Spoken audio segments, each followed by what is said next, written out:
देखो जी, मतलब कहने का है कुछ ऐसे केसेस जहां पे लॉ ऑफ डिमांड काम करना बंद कर देता है, मतलब लॉ ऑफ डिमांड काम नहीं करता। आपने लॉ ऑफ डिमांड में क्या पढ़ा था कि अगर वस्तु की अपनी कीमत अगर बढ़ जाती है तो उसकी डिमांड जो होती है वो घट जाती है, यही पढ़ा था ना। ये चीज काम नहीं करेगी, वहां पर प्राइस भी बढ़ेगा और डिमांड भी बढ़ जाएगी। अब हम लोग ऐसी चीजों का केस पढ़ेंगे कि कुछ केसेस में कि प्राइस बढ़ेगी पर डिमांड नहीं घटेगी या फिर बढ़ ही जाएगी। ठीक है, देखते हैं। सबसे पहला आर्टिकल ऑफ डिस्टिंक्शन, ऐसी वस्तुएं जो आपको समाज से अलग दिखाने की, आपको अलग सर्वोपरि दिखाने की कोशिश करते हैं, ठीक है, तो वो चीजें, वो उन वस्तुओं का अगर कीमत अगर बढ़ भी जाती है ना तो उनकी डिमांड नहीं घटती है। जैसे आप लोगों ने देखा होगा कि आईफोन के प्राइस कितने ही बढ़ जाए उसकी डिमांड नहीं घटती। ठीक है, जो आईफोन यूजर हैं, जिन्होंने पहले आईफोन खरीदा है, वो अपग्रेड होते रहते हैं, दोबारा आईफोन नहीं खरीदते रहते हैं। मतलब कहने का क्या है कि उसकी डिमांड नहीं घटती, क्योंकि ये आर्टिकल ऑफ डिस्टिंक्शन है सोसाइटी के अंदर। लोग ये समझते हैं ये आईफोन यूज करते हैं तो हम लोगों से अलग हैं। ठीक है, सोने के प्राइस बढ़ेंगे पर डिमांड नहीं घटेगी उसकी, हीरे के प्राइस बढ़ेंगे पर डिमांड नहीं घटेगी उसकी, क्योंकि ये आर्टिकल ऑफ डिस्टिंक्शन है।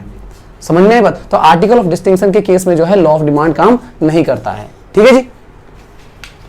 नेक्स्ट है आपका गिवन गुड्स। गिवन गुड्स के केस में भी जो है लॉ ऑफ डिमांड काम नहीं करता। Given goods are highly inferior goods showing a very high negative income effect as a result. When a price of such commodity fall, their demand also fall. Price गिरता है तो demand भी गिर जाती है।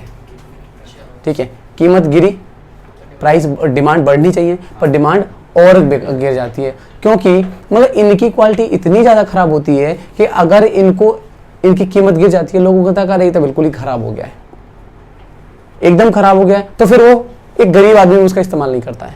ठीक है, और क्या हो जाता है, उसकी डिमांड गिर जाती है। ठीक है, even when the happen to the relatively cheaper than other goods, this is popularly known as Giffen paradox के नाम से भी जाना जाता है इसको।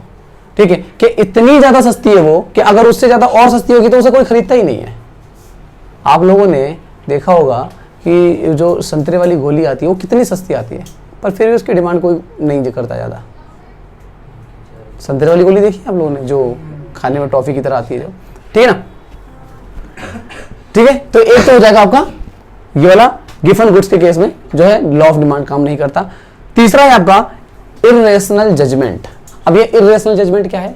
अगर इंसान ये सोच ले कि मुझे इससे कोई फर्क नहीं पड़ता कि प्राइस गिर रहे हैं या प्राइस बढ़ रहे हैं, मुझे तो अमूल का दूध ही पीना है,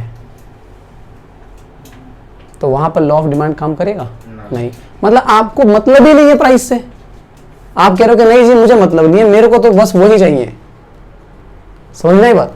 देखिए, law of demand fails when consumer जज the quality of a commodity by its price. जो उसकी क्वालिटी जो होती है, ठीक है, वो जो है उसको जज करने लग जाता है। It is an irrational judgement, perhaps it's own owing to a huge price difference between organic and non organic product. अब जरा देखो, ऑर्गेनिक प्रोडक्ट और नॉन ऑर्गेनिक प्रोडक्ट पता है आपको क्या होता है? जब सब्जी मंडी में जाते हो सब्जी खरीदते हो ना, ये नॉन ऑर्गेनिक होता है। जब इनको खेतों में उपजाया जा रहा होता है तो बहुत सारे पेस्टिसाइड्स, केमिकल का इस्तेमाल किया जाता है। और एक ऑर्गेनिक खेती भी होती है।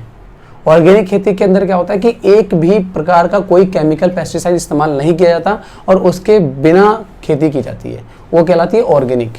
उसके अंदर खाद भी नेचुरल होगी, बीज भी नेचुरल होंगे, ठीक है, बहुत ही ट्रेडिशनल वे में इसका इस्तेमाल किया जाता है। कोई भी जरा सी भी जो है टॉक्सिक चीज़ों का इस्तेमाल नहीं किया जाता है, वो कहलाता है ऑर्गेनिक। पर वो महंगे भी बहुत पड़ जाते हैं क्योंकि कॉस्ट बहुत ज़्यादा आएगी। अब कहाँ क्या पेस्टिसाइड इस्तेमाल करके 1 हेक्टेयर में 100 किलो अनाज निकल रहा है, वहाँ पे 1 हेक्टेयर में 85 किलो अनाज निकलेगा, तो महंगा तो बेचना पड़ेगा। समझ में? पर ये होता है कि वो बिल्कुल प्योर सब्सटेंस होता है। आई बात समझ में? तो अगर कोई नॉन ऑर्गेनिक खरीद रहा है तो वो कितना ही महंगा हो जाए, उसे कोई फर्क पड़ता है कि भाई मुझे नहीं, अब तो ऑर्गेनिक नहीं खाना है क्योंकि अब जो है मेरे को ये महंगा हो चुका है, वो ऑर्गेनिक ही खाएगा।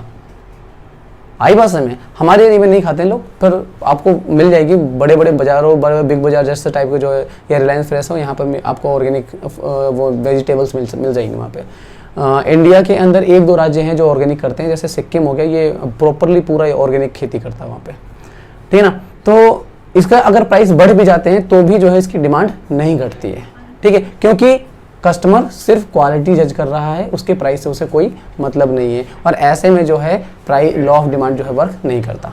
ठीक है, चलो जी।